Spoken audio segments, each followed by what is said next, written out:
Ili, bienvenido, muchas gracias. ¿Me das una introducción que le quiero preguntar a Pablo que nos explique? A ver, ¿y ahora qué?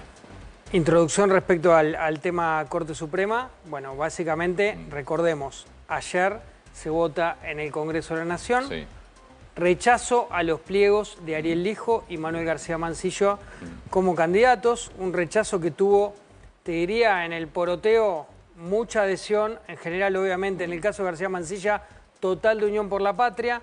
En el caso del Lijo estuvo más repartido porque hubo un sector de Unión por la Patria que termina apoyando esa candidatura, pero también adhesión importante de un sector del PRO, de un sector importante del radicalismo. Hubo 10 sobre 13 votos radicales que apoyaron el rechazo al pliego de García Mancilla y del Lijo. Y en ese contexto, obviamente, caídas estas dos candidaturas, con la incógnita que genera García Mancilla, porque es juez por decreto y en comisión hasta el 28 de febrero del año que viene, ambos pliegos fueron caídos y en todo caso tendrá que presentar el gobierno nuevos pliegos. ¿Y ahora? ¿Tiene que ¿Ahora renunciar? o antes? Tiene que... Bueno, antes, pero pasa todo que está antes... mal desde el principio, claro, Antonio, está, por eso claro, digo ahora o antes. El presidente no tenía competencia para dictar este tipo de decreto designando jueces. ¿No tenía competencia o no debería haberlo hecho? El tema es así. Se trata de una norma absolutamente excepcional.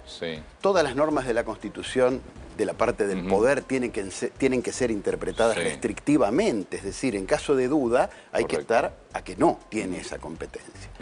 La Corte podía funcionar perfectamente con 3 miembros. No había urgencia de nombrar a nadie. La Constitución prevé que solo se pueden llenar las vacantes que ocurran durante el receso. Acá el presidente nombró 2 y había ocurrido una sola durante el receso, la de Maqueda en el mes de diciembre.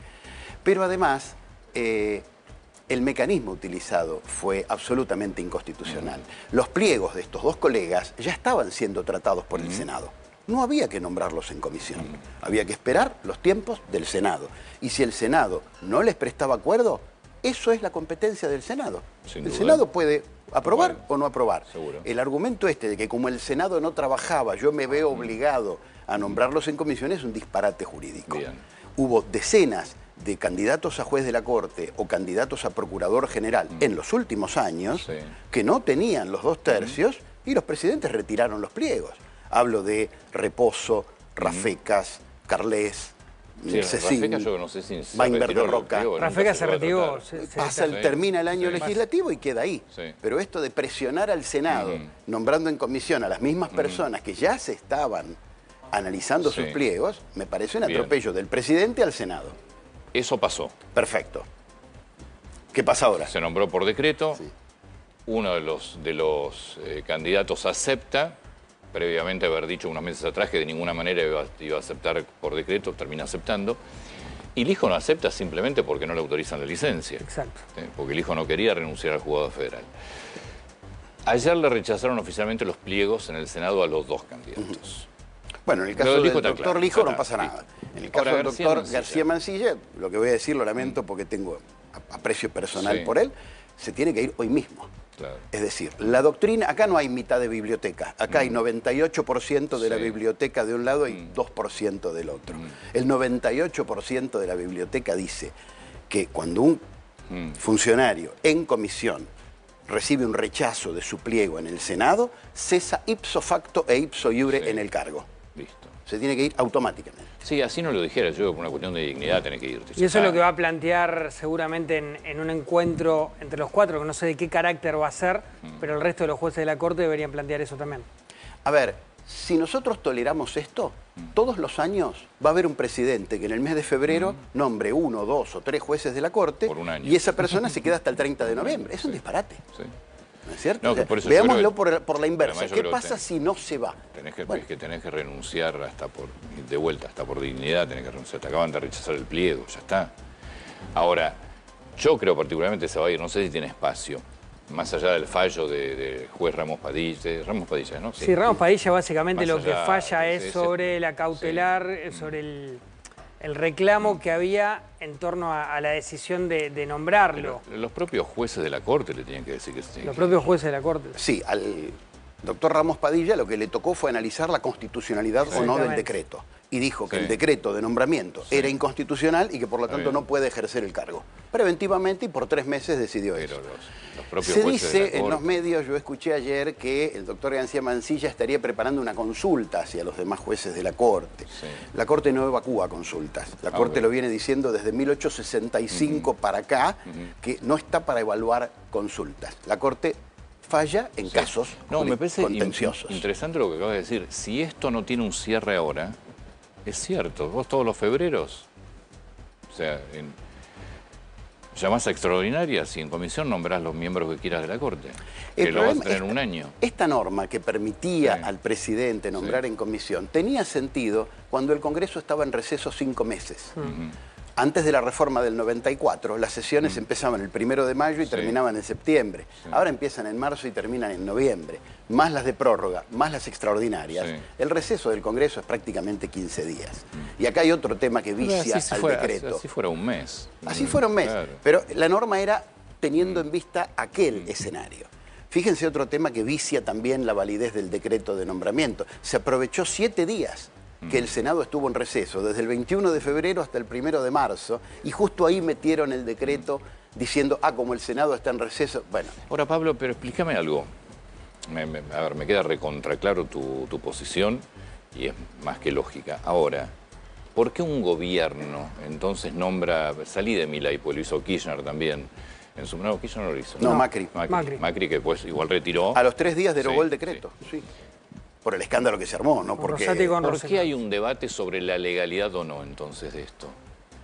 Porque las normas de la Constitución tienen una textura abierta. Las normas de la Constitución no son como un código que tiene 4.000 artículos. Nosotros tenemos 129 artículos nada más. Entonces siempre va a haber algo que parece que no está solucionado. Yo escuché juristas que dicen que en esto hay un vacío. No hay ningún vacío. Cuando la letra de la Constitución... Pero viste que hay todo un debate. Hay debate porque también es lindo debatir. Pero cuando la letra de la Constitución no tiene la solución expresa, uno tiene que acudir a los principios constitucionales y tiene que acudir también a la jurisprudencia de la Corte Suprema. La Corte Suprema, en un caso muy similar a este, no era un juez de la Corte, era un juez inferior, caso Montero de 1958, dijo expresamente, el funcionario que no recibe acuerdo del Senado y que su pliego es rechazado, se tiene que ir automáticamente. De hecho, uno de los diarios hoy plantea... inédito porque nuestra Constitución no lo contempla, que no es cierto por lo que vos estás planteando. No. Uno no le puede pedir a la Constitución que tenga todos los problemas solucionados. Ningún código, ninguna ley del mundo tiene todos los problemas solucionados. Siguiendo esta línea, la propia Corte hace un mes, de alguna manera, valida el nombramiento en comisión. Porque lo valida el nombramiento en comisión de García Mansilla. El acto de toma de juramento... Entonces, ahí está el tema de la constitucionalidad, ¿o no? No, discrepo contigo. El acto de toma de juramento es un acto administrativo, no es un acto judicial. Está bien. No implica convalidar nada. Implica simplemente cumplir la función institucional de tomar juramento a una persona nombrada por el Poder Ejecutivo. Está bien, pero... La Corte hoy podría, en un fallo, eso fue un acto administrativo, repito. La Corte podría en un fallo decir lo contrario, y no sería contradicción. Que es inconstitucional absolutamente, igual. Más allá de haberlo validado en un acto administrativo. Pero vos, juez de la Corte, si estás seguro que es inconstitucional lo que pasó, ¿en serio lo tomás juramento por más que sea un fallo? Claro, eso es el contraste, lo contradictorio. Es raro. Yo no lo haría, pero lo hicieron. Yo tampoco aceptaría un nombramiento en comisión. Sí, García Mansilla tampoco y lo aceptó. Porque esta es la otra contradicción. García Mansilla había dicho en el propio Senado, había dicho que no iba a aceptar. Y después García Mansilla termina votando en contra del hijo. La licencia. La licencia. Pero es cierto lo que plantea Bernardo. Vos, ministro de la Corte, por más acto administrativo, si es algo inconstitucional, vos, ministro de la Corte, no podés avalar un acto administrativo de algo inconstitucional. Yo entiendo por qué lo hicieron. Porque en un acto administrativo no podés ejercer el control de constitucionalidad. El control de constitucionalidad solo se puede ejercer en el marco de una causa donde hay un planteo y alguien que resiste ese planteo. Pero vos sos juez de la Corte, vos pero no podés ejercer el control de constitucionalidad en una resolución. Tiene que estar adentro de una causa con planteos de parte. Yo entiendo por qué lo hicieron. Y lo hicieron por este motivo. Al principio decías... Raro igual. No, esto es una tradición de toda la vida. O sea, la Corte solo ejerce, desde la Ley 27 del año 1863, la Ley 27 ya dice que la Corte no puede ejercer el control de constitucionalidad fuera de una causa, de oficio, sin pedido de parte, sin que haya un planteo. Lo que hicieron es lógico. O sea que vos tomás juramento a un par tuyo Sí. Aún sabiendo que la Constitución que después le puede bajar. No lo autorizaría. Mañana podría llegar la causa que hoy está en el juzgado del doctor Ramos Padilla a la Corte Suprema, y la Corte Suprema es perfectamente libre de decidir que ese decreto fue inconstitucional. Y, insisto, a mi criterio no entra en contradicción con haberle tomado juramento, porque son dos roles distintos. Tomar juramento es un acto administrativo, lo otro es una causa. ¿Qué sensación tenés que va a pasar? Porque no es información, porque nadie sabe. ¿Qué crees que va a pasar? Yo creo que van a seguir las dos vacantes en la Corte hasta... O sea que se va García Mansilla ahora, en horas. Yo creo que es lo que corresponde. No puedo predecir qué es lo que va a hacer un colega, pero yo creo que es lo que corresponde. Ahora, ¿se puede seguir en esta situación institucional? Porque antes planteabas, la Corte puede seguir con 3 miembros. No solo la Corte con 3 miembros, no hay procurador nombrado, directamente hay un procurador interino que viene a cumplir su trabajo, pero es interino, y la Corte está con 3 miembros, que es el 60% de la integración que tiene que tener. Da la sensación de que es muy poco. La Corte había sancionado ella misma un reglamento meses antes de esto. Evidentemente la Corte previó que podían venir nombramientos en comisión, diciendo yo puedo funcionar perfectamente con 3 miembros. Cuando hay acuerdo de los 3, ya hay un fallo.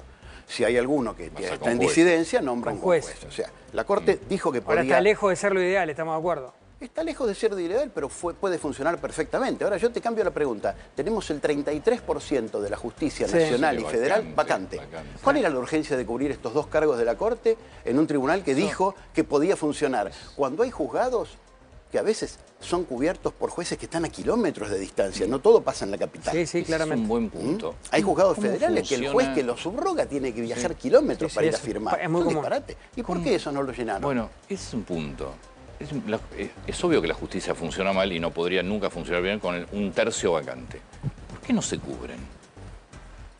Porque no es un solo gobierno, son gobiernos. Exacto, hay 2 motivos. Uno es que el proceso de designación de jueces por parte del Consejo de la Magistratura, que lo único que hace es nombrar una terna, lleva su tiempo. Está bien, pero tiene que empezar en algún momento. Pero además hay, yo no quiero decir un número equivocado, pero en este momento hay cerca de 100 ternas que el presidente no nombra.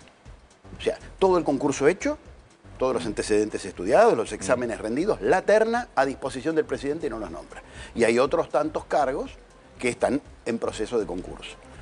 ¿Por qué lleva tiempo? Igual después tienen que tener aprobación del Senado. Después van de vuelta al Senado. Más allá de que los nombres, pues también pasaba con Alberto Fernández lo mismo. Exacto. Los concursos tienen impugnaciones entre los candidatos, tienen temas que los demoran. Juega la política muy fuerte. Pero lo tenés que hacer. Y los propios candidatos se impugnan recíprocamente y eso demora los concursos. Pero es por los 2 lados. Es decir, el Consejo tarda por lo engorroso del trámite, pero el presidente también hace años que no nombra ningún juez de las ternas que tiene a disposición. Pablo, muchas gracias. Muy atento por el tiempo. Muchas gracias.